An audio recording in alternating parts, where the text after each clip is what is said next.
We are good. Hey guys, Dr. Chris here with Dr. Raphael from Accrue Health. We are so excited to have you guys on with us today. We have an amazing guest who's going to be delivering so much valuable content for all of our people, but especially our parents out there. We have Kaley Medina with us all the way from Texas, from the Dallas area. And she is a sleep trainer, a sleep coach, and an expert in this topic for parents. And she's also the founder of the group or the organization Live, Love, Sleep. So, Kaley, thank you so much for joining us today. We're so excited to have you. Yeah, thank you so much for having me. I really look forward to being here. You know what, Kaley, I'm super excited because we're talking about one of my favorite topics today in the world, which is sleep. And I always talk about how sleep is so important, and I almost sound lazy when I say it. I love to take a nap, and I love to get good, restful sleep. But in our practice, we know that your body will never heal at a faster or a higher rate than when you're sleeping. And I can only assume that's the same for a child, right? A child can't develop at a faster or better rate than when they're sleeping, because when you're sleeping, your body can go into that repair mode, that growth mode that we always want to be in. So I love this topic, and I cannot wait to hear all these amazing insights you have when it comes to sleep and really sleeping babies. Yeah. Well, I'm looking forward to sharing it and really happy that you guys had me here today. Yeah. Well, Kaley, to get started, maybe you just share a little bit of your backstory about how you became a sleep coach, why this topic matters so much to you. Yeah, so I started in the world of sleep 5 years ago when my daughter was born. She was a terrible sleeper from the beginning. By 6 months old, she was up, anywhere from 6 to 10 times a night. And I did not know how to get that poor child to sleep. I'd try nursing her to sleep, rocking her to sleep. One day I got out the yoga ball, tried bouncing her, walking around with the vacuum cleaner. We tried anything and everything, but she would just not sleep for more than 20 or 30 minutes at a time. And I was back at work in the corporate world at that point. Started drinking coffee for the first time in my life because I needed it to get through the day. And when I heard about sleep training, to me, I thought that meant having to let your child cry it out. And that just wasn't something that I was comfortable doing. Even though I wasn't getting sleep, I could tell my daughter wasn't getting sleep. I just didn't want to let her cry all night long. So when I learned that there was much gentler methods out there that really allowed me to be present and comforting with my daughter as she learned these really great new healthy sleep habits, I decided, why not? Let's just give it a shot. Well, by night 3, she was sleeping through the night, and our lives were really changed forever. And at that point, I decided to go ahead and get certified so that I could help families get that rest that they all need and deserve as well. Yeah, I think that's huge. I mean, you hit the nail on the head there from your experience, right? Almost every amazing thing someone starts doing in life comes from a necessity, right? They see a need and they fulfill that need, and they help others. They feel called to help others do the same thing. I mean, when we sit down with a set of new parents and a baby in our practice, and they want nothing more than for that baby to be as healthy as possible. We go through the entire history of the pregnancy, the birth, the first couple of weeks of life, all this stuff. But then you look at the parents and you see their faces and the exhaustion there too. And all this stuff's amazing for the baby, amazing for the kids. It's just as big for the parents, right? We live in a society where we are taught to sacrifice ourselves for our kids. And I'm not saying you shouldn't to an extent, but I call it the airplane syndrome, right? When you're on an airplane, and the lights are going off and you're dropping altitude and the little mask drops down, they always say, make sure you put the mask on who first? Yourself. Because if you go, you're no help to anyone else. So often though in life, we try to put the mask on our kids first and we sacrifice ourselves, which makes it even more of a burden going forward. So besides just that, the letting the kids cry it out, because in my mind, that's what we were taught growing up. Let your kid cry for a while. Instead of letting the kids cry it out, you talk about some other aspects, some other ways to help improve the sleep. What are your favorite strategies for helping improve a kid's sleep? Yeah, so there's really 4 different strategies out there that I can talk about today. The first is called the pick up, put down method. And this is basically just when you set down your baby, they start to cry, you pick them up, they stop crying, you set them back down in the crib and just repeat that until they fall asleep. That method is really good for newborns, but it just doesn't work as well for older babies. Because once we reach that 3 or 4 month mark, that's when babies, really go through that big leap coming out of being a newborn and becoming a little bit bigger of a baby. And that's when they really start to need those self-soothing skills, and they have the ability to self-soothe. So that's the point in which we can actually start sleep training. And with sleep training, there's a couple different methods. The one that I use the most often is what I call the stay in the room method. And that's where you have the parent who, it's basically the most, it allows you to be most present and comforting with your baby, because it allows you to be in the room, right up next to your child's crib, really offering comfort as they're learning how to fall asleep independently. And you just slowly move your chair back over the span of about a week or so to get further away from the baby, stop offering less comfort, and then eventually get out of the room once they've learned and developed these new sleep strategies. Another method is called leave and check, where this one can work really well with parents who just aren't as comfortable being next to their baby and maybe hearing those cries right next to them as they're learning those new sleep skills. And it's also good for babies who might be getting a little bit too stimulated having their parents in the room. So with this method, parents basically just set their child down, leave the room for a predetermined amount of time, come back in, check on their baby, offer some comfort, and then leave again, and just keep repeating that until their baby falls asleep. So those are the most comforting methods, the most gentle methods that I like to use. And then, of course, the last one would be the cry it out or extinction fervor. It has lots of different names, which is basically where you just set down your baby in the crib, close the door, and come back in the morning and let them figure it out on their own. But there's a lot more gentle methods out there. Some parents swear by that cry it out or fervor method, and that's great, if it works for them. But there are a lot of parents who just aren't comfortable doing that, and that's when those other strategies can come in really handy. See, I think you blew some parents' minds. I mean, honestly, you dropped that knowledge and people are like, wow, I've never tried that. Now they have new strategies, which I think is awesome. I know Dr. Chris has a question too, but I'm just really curious. Are there ever reasons you find that the kids are having trouble sleeping in the first place in general? Because all that sounds like a really great approach to helping them improve their sleep.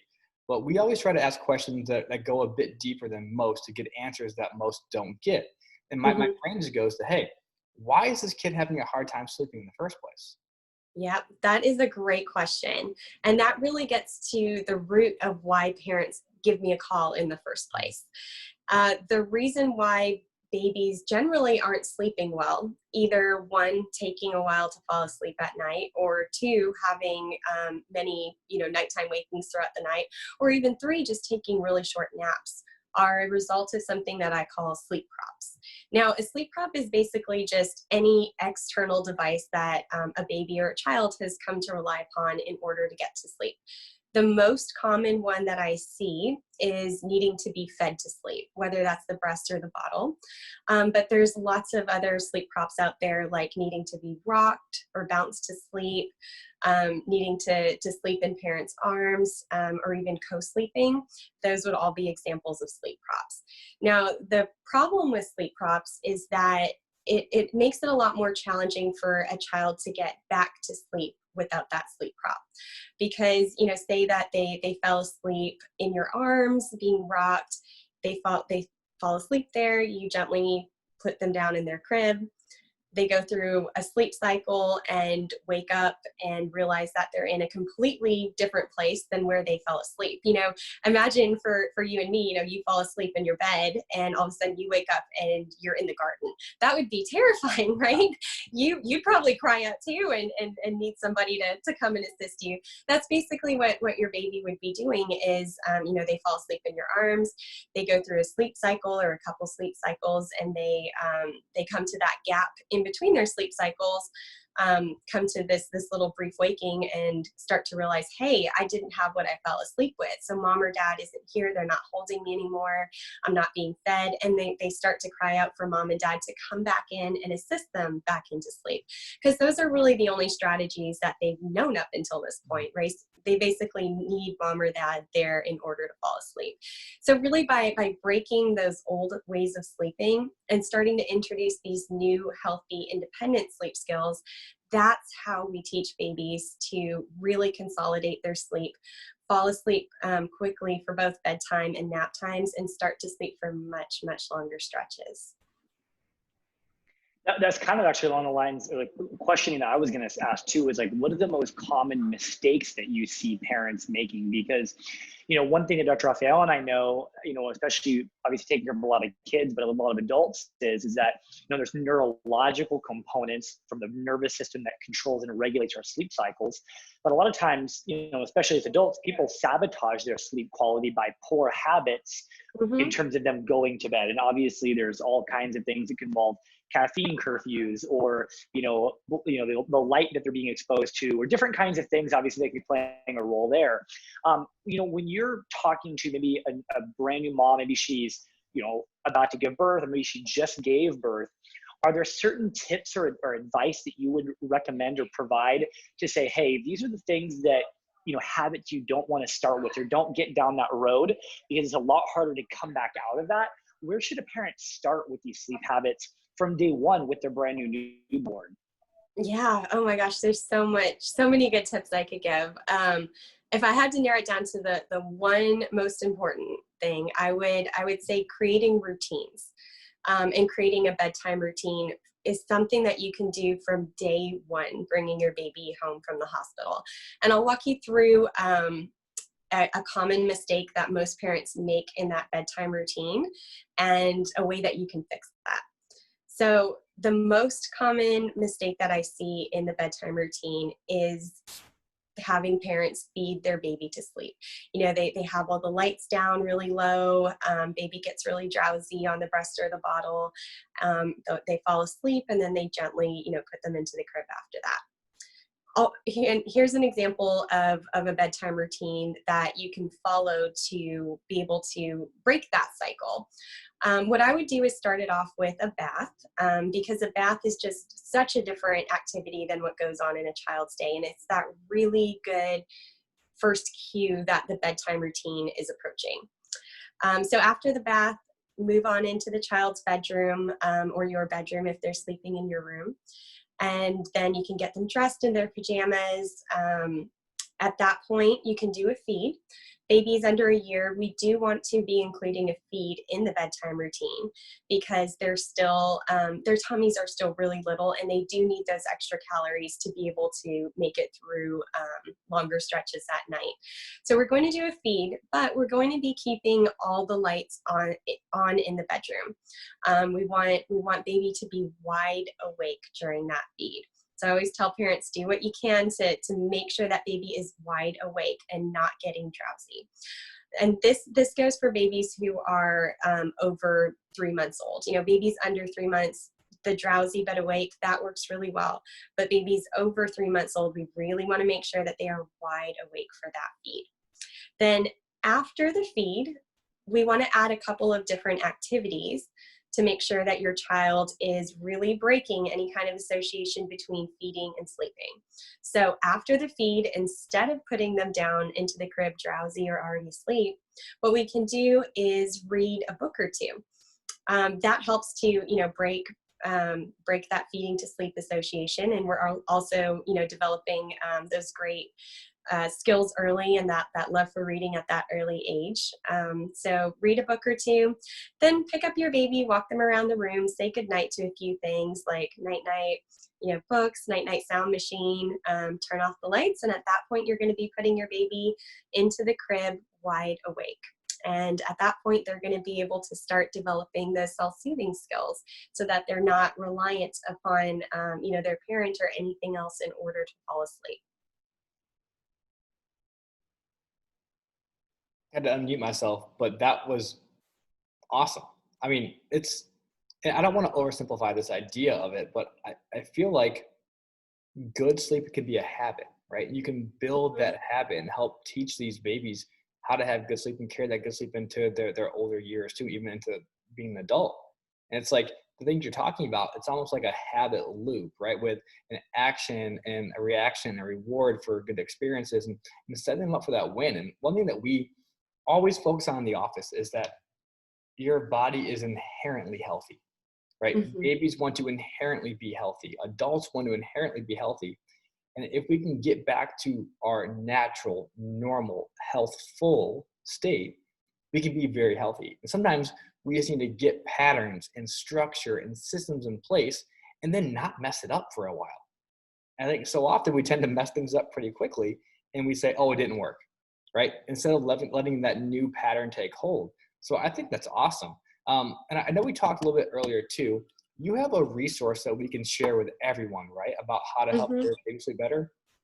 Yeah, I do. I have 7 tips to help your baby sleep through the night. That's a really great, easy, quick read, but it's got some great tips on there to really help your baby start getting those sleep skills down. And another one that I just wanted to mention real quick is making sure that you're following the correct awake windows during the daytime too. Because so many parents put their babies down a little bit too long or way too long after they should already be going down for their next nap or bedtime. It's really surprising, that it changes by age based on your baby's age.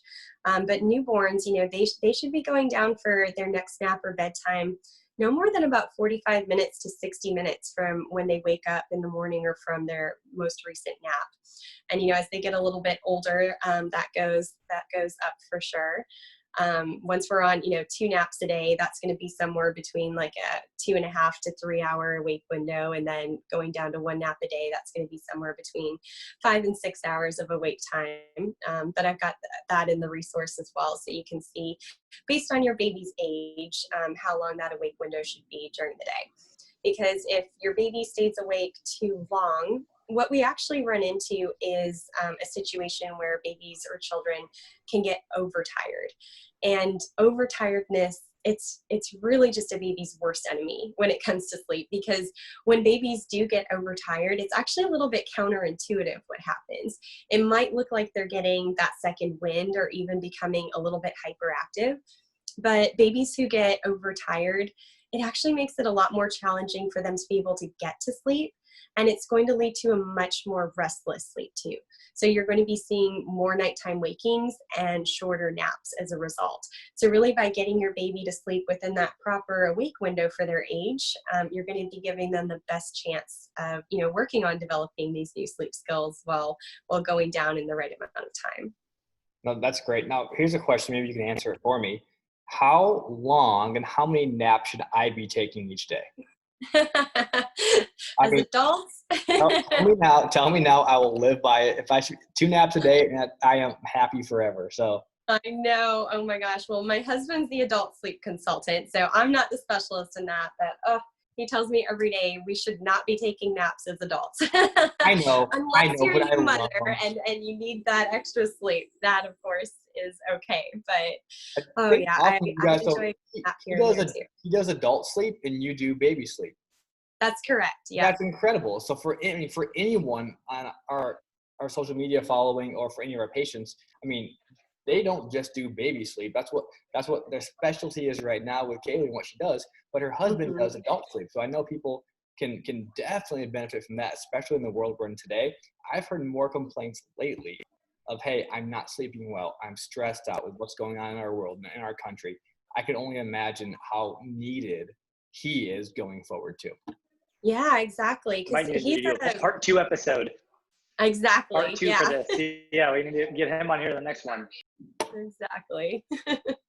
Kaley, I have a quick question. I'm curious. So, before we kind of talk about resources and where people can find you, Yeah. one of the things I'd love to know is if parents start these bad habits early on, what can happen? Like, what kind of problems can that lead to?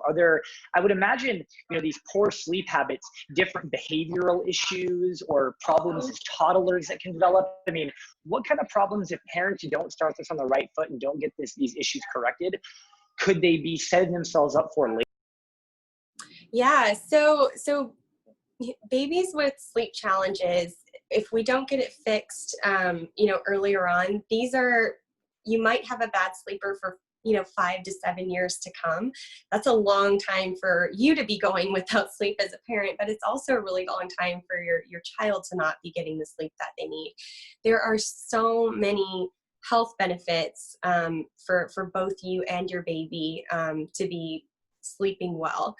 That really ranges as we get older, affecting our health from, people who don't get enough sleep. They're at a much higher risk for getting obesity later in life. It can lead to heart issues. The list really goes on and on. But for children, it's especially important because their number one job over the first 18 years plus of life is to be little learners, right? That's what they do, is they just pick up on everything. They go to school and they learn. The problem, if they're not getting enough sleep, is that it's going to make it a lot more challenging for your child to be able to actually retain the information that they're learning, because our memory is really divided into 3 different categories. We acquire information, throughout the day, and during the nighttime, what we do is actually consolidate that sleep so that we can recall it the next day and later on in life.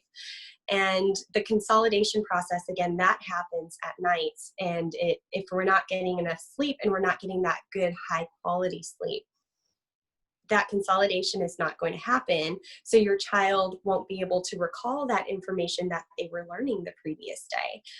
So it's incredibly important as children to get older to make sure that they're getting that amount of sleep that they actually need to be. Yeah.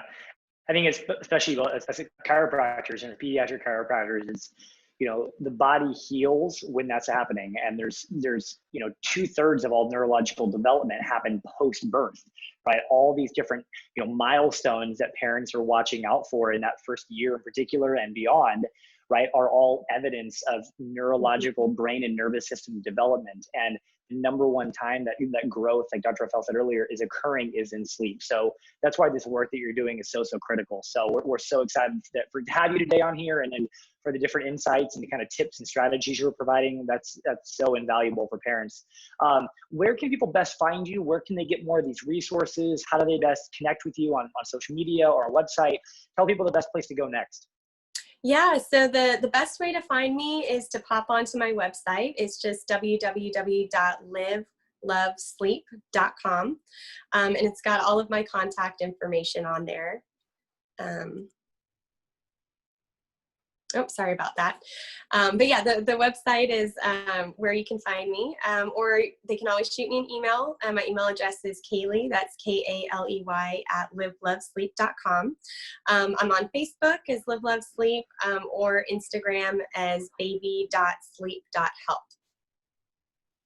Awesome. That's That awesome. means you are everywhere, which you should be everywhere. People can find you everywhere because they need to find you everywhere.